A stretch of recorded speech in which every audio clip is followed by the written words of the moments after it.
Hey, what's up, everybody? It's D Amazing here, bringing you a plastic party. This time is more of a refresher course to basically go over some things I've went over before because people keep asking pretty much the same questions, and I don't think they're checking out older videos or they're just finding me. So yeah, just gonna go over some quick things like articulation, type of things I prefer, stuff like that. I'll even go over my camera settings in my camera and show you guys what's going on. So yeah, uh, one of the things I want to talk about is I am mainly on Instagram. I know a lot of you guys do only YouTube, but you don't have to follow me. But if you ever want to see something I do first or check out first, the only thing I don't do first on YouTube is review. Sorry. The only thing I don't do first on Instagram is review. But I will take a photo, give it my first thoughts, because the first thing I do is I take it out of the package and I check it out very quickly.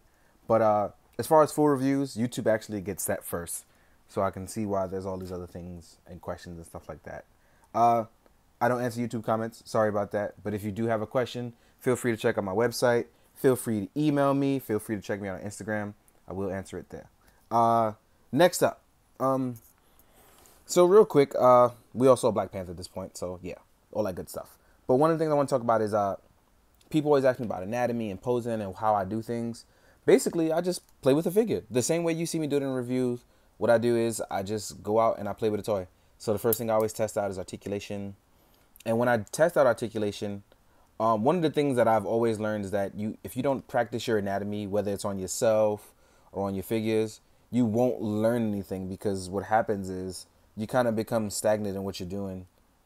So even now as I play with it, this comes from practice and pretty much is all like secondhand to me.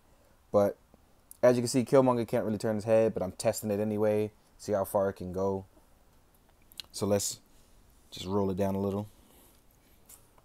You're going to test that ankle pivot. And he doesn't have the thigh swivel that you really need or want, but he does have that waist articulation. And you pretty much test out what you can with the figure, as you can see here. So my posing seems off, but if you angle it with a camera correctly or you get it from a certain shot, you can totally do just well. Just like that. Simple stuff. But it's all really trial and error and practicing and stuff like that. And if you're not doing any of those things, it actually does become a lot harder. One of the other things I want to talk about as I go over things more and more. Your points of articulation may not always be the most. Like one figure you have may be 15 points of articulation and another one may be 30, or it may be in a different spot. But as you can see here, it's a little bit more natural for me to get a pose with Amazon Alpha that was similar to his that I'm doing right now, with both the crouching and the articulation. So you might want to test it out because maybe it's on your figure and things like that. So I just figured we talk about stuff like that. Or even really big figures like Alex, who has really good articulation, but he's a big figure, so you wouldn't expect that. But if you play with the DC Collect and Connect Clayface, I'll show you because you can't always see it. It rotates here at the waist for waist swivel. The head can only pretty much do this. The jaw's articulated, which is pretty cool. And the arms can go up and down and side to side. You actually have a little bit of forearm swivel, but it can't go all the way up, so you keep that in mind. And there's wrist articulation for the ball joints to curve in. You actually get some thigh swivel as well for his tiny little thighs. And you get ankle pivot, which is all cool stuff.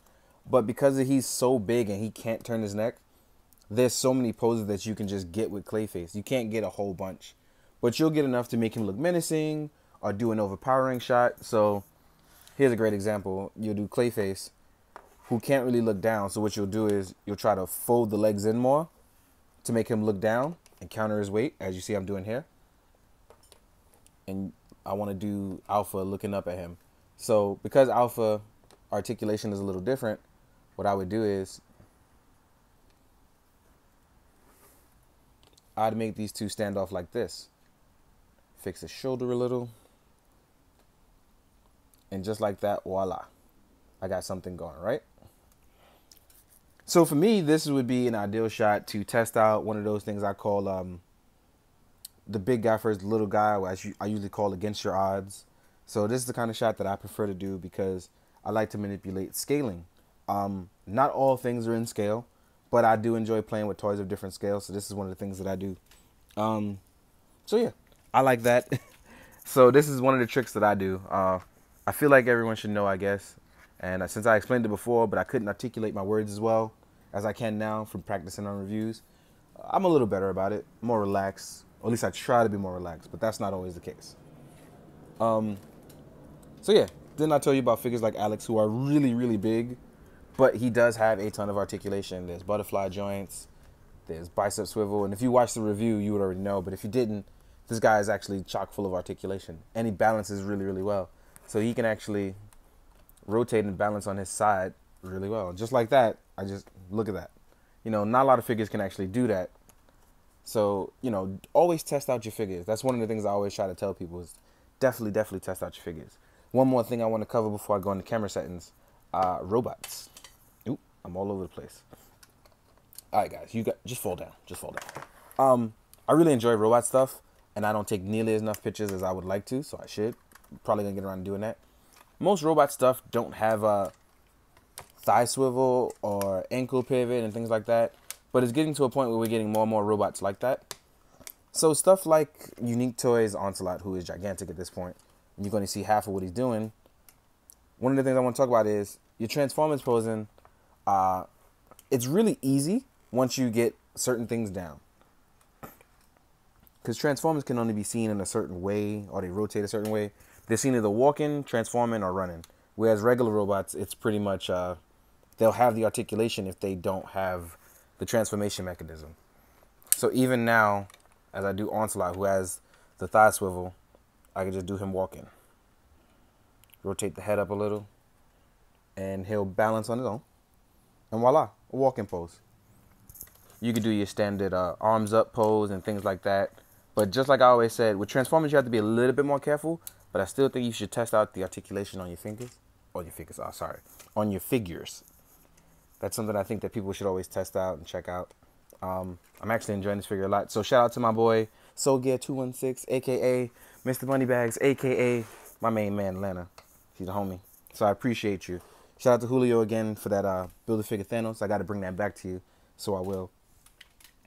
So one of the things I want to talk about is my camera settings. It's probably the last thing I'm going to talk about. And I need to probably clean my camera. Oh, no memory card. Oh, crap. I left my memory card in the computer. But real quick, I'm going to show you guys my settings. So I shoot like this. I have a manual 50-meter lens, so my settings are always changing.